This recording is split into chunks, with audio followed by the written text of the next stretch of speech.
When it comes to Magic the Gathering news, today is a mixed bag. On the bad side of things, we have double feature market manipulation. Boo! Gross! And on the exciting side of things, we have the upcoming Brothers War set hype. Yay! Delicious. Magic. I am a wizard! History. I'm an old wizard! The Magic Historian. My bones hurt. Greetings! Owners of fine luxury cardboard rectangles, my friends! I hope the day finds you well because we have gathered for another installment of Mega Magic News! Mixed bag edition. We got good and bad news. So what we're going to do is we're going to start talking about the Urza hype situation because I want to tie it into the double feature situation afterwards. So the Urza situation is this. Over on Twitter, Mark Rosewater put up a little poll asking people, hey, what set are you most excited about in this year? So basically the next sets that are coming for the rest of the year, you've got Streets of New Capenna, you've got Dominaria United, and you've got Brothers War. Which of these sets are you most excited about? And the percentage breakdown of it actually genuinely surprised me, with Brothers War leading by a considerable margin. Basically, if you take the percentages, I'm going to roughly round them down, but you've got 50% of people saying they're hyped for Brothers War. You've got like 18-ish% of people looking at Dominaria United and going, yeah, that looks good to me. And then you've got about 30% who are hyped for Streets of New Capenna. Now, I wouldn't have expected it to break down this way because the Brothers War is much older in terms of Magic the Gathering. And on top of that, I don't know, I guess maybe I'm not looking at things accurately, but I expect places like Twitter to be more populated by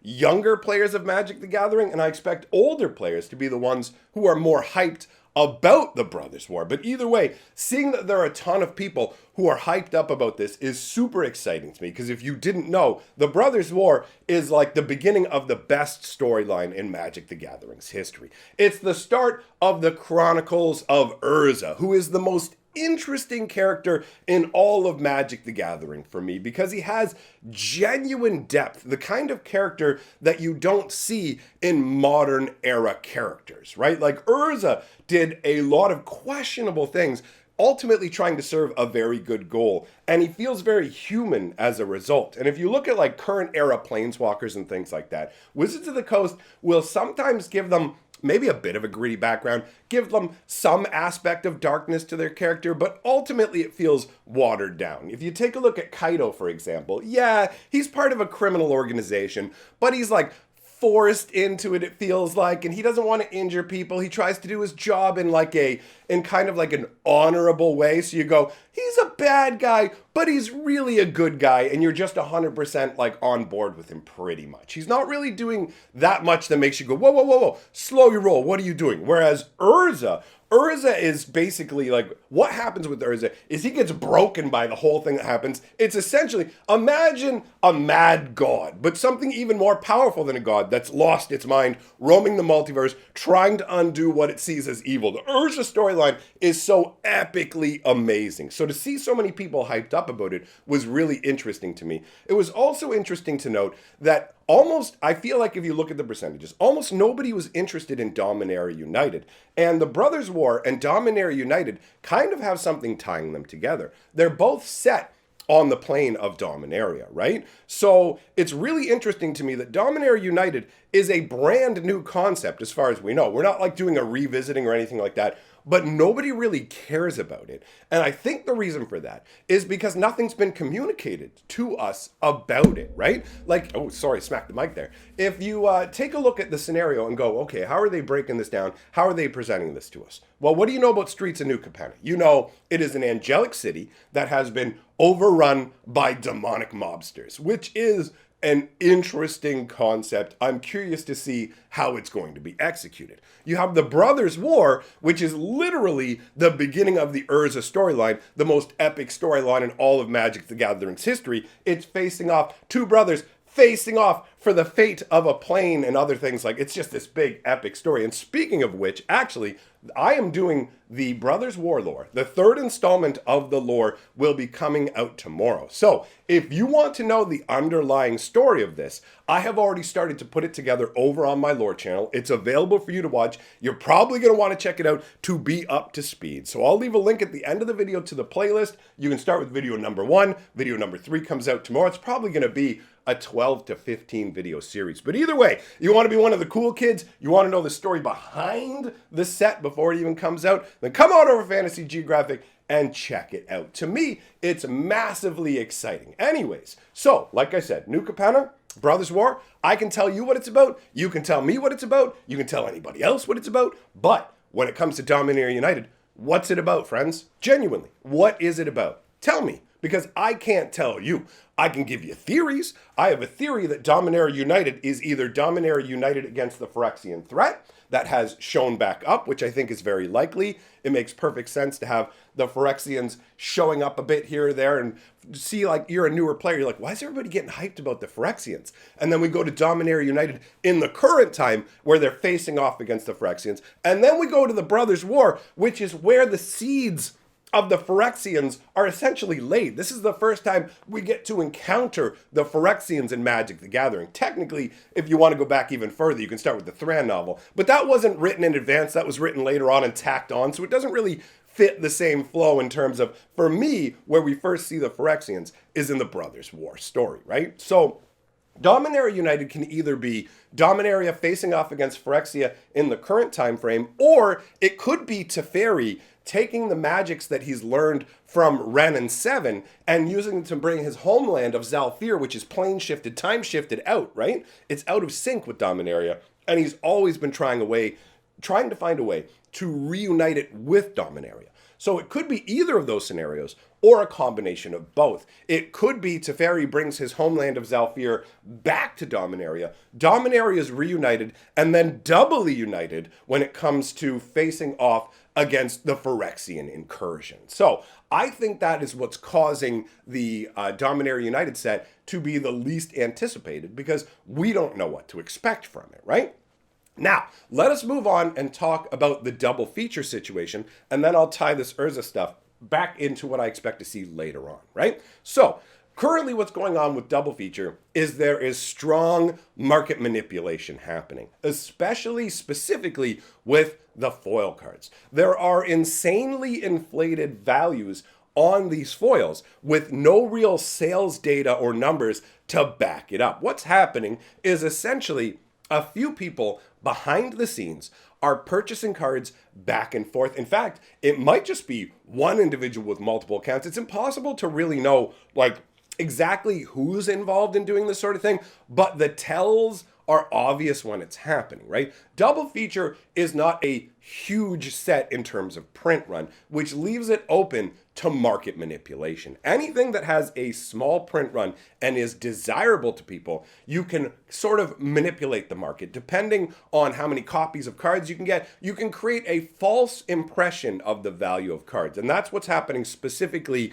with the foils from double feature. They are the ones that are being targeted and being ratcheted up. And with the exception of maybe a few key cards from that set, it's really not reasonable numbers that are attached to these cards. You don't look at it and go, okay, you know what? That seems like a genuine market price. There's the genuine market price, and then there are inflated, like, manipulated prices. And as far as I'm concerned, the genuine market price is the one that is created by natural demand. Okay, so natural demand is Wizards of the Coast makes a set. People get excited, wish to get the cards for that set. They buy boxes, they buy singles. It is demand driven purely by desire to play with and use the cards. It's not, I am purchasing this in an attempt to make money from it specifically. I'm buying this as an asset. So there's obviously always going to be some level of that falls into the market, and it's impossible to really identify 100% what natural demand is, but ultimately you have the natural demand level, and then you have this artificial level where nobody actually really thinks it's worth this. It's just being pushed up there. So you have to have a limited amount of cards to be even able to try this sort of manipulation. You couldn't do it with something, let's say for example, you wanted to corner the market on something from Kaldheim. You can't do it. Kaldheim has regular boosters, set boosters, collector boosters, and there's tons of this stuff everywhere, right? Double Feature, on the other hand, is super limited edition.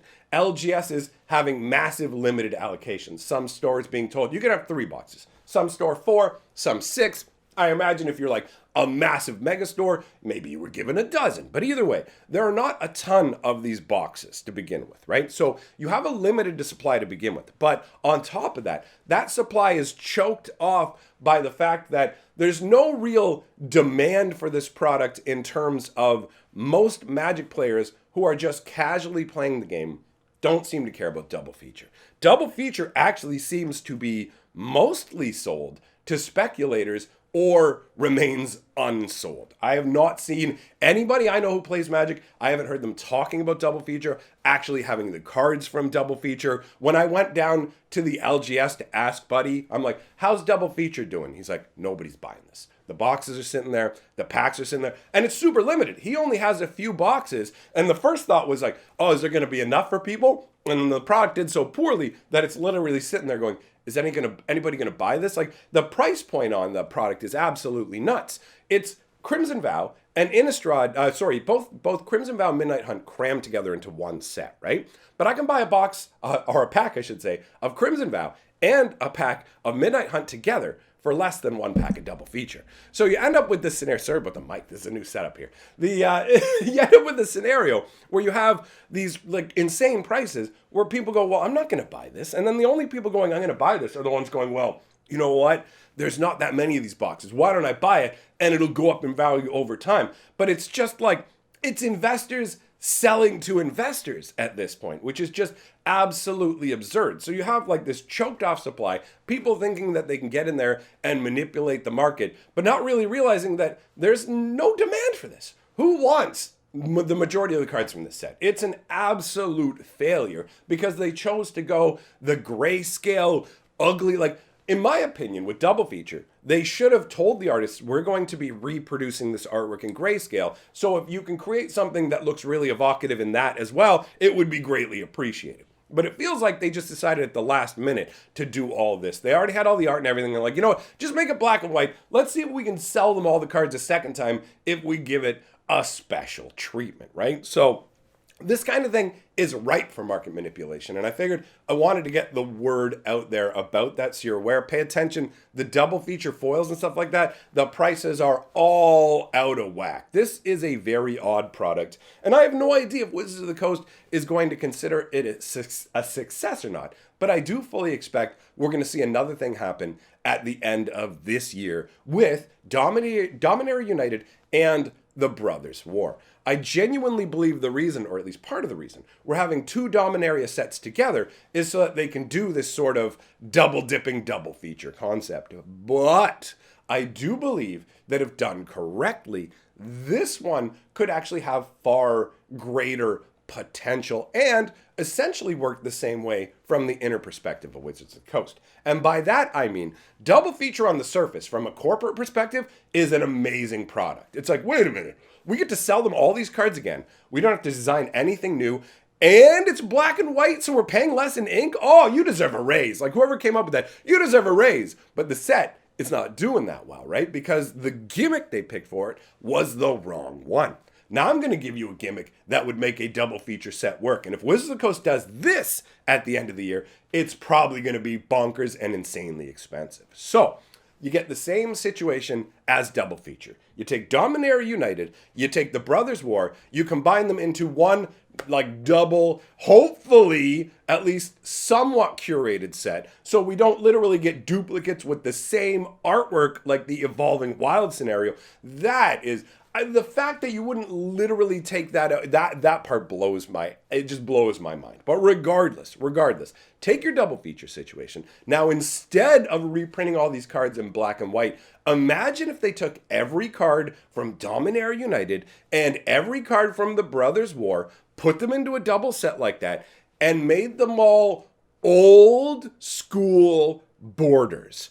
we've already seen there's a big demand for this. Modern Horizons 1 brought back the concept of, yo, we're going to take cards and we're going to print them for the first time in the old school Magic board, the original style Magic frames. This is hugely popular, right? Like, it's not for everybody, but it has way more appeal than a black and white grayscale styling. So if they combine the two Urza sets and then afterwards sell them in these old borders, that is more than enough of a cosmetic difference to cause people to want to buy those cards. In fact, that might be desirable enough that it could be in Wizards' best interest to keep hush-hush about it until they've sold a bunch of the stuff first, because people are definitely going to want it. So that's my theory, because Wizards of the Coast tends to not just do something once unless it goes truly abysmally, right? So in this scenario, I'm genuinely expecting another double feature concept at the end of this year based on old framed cards,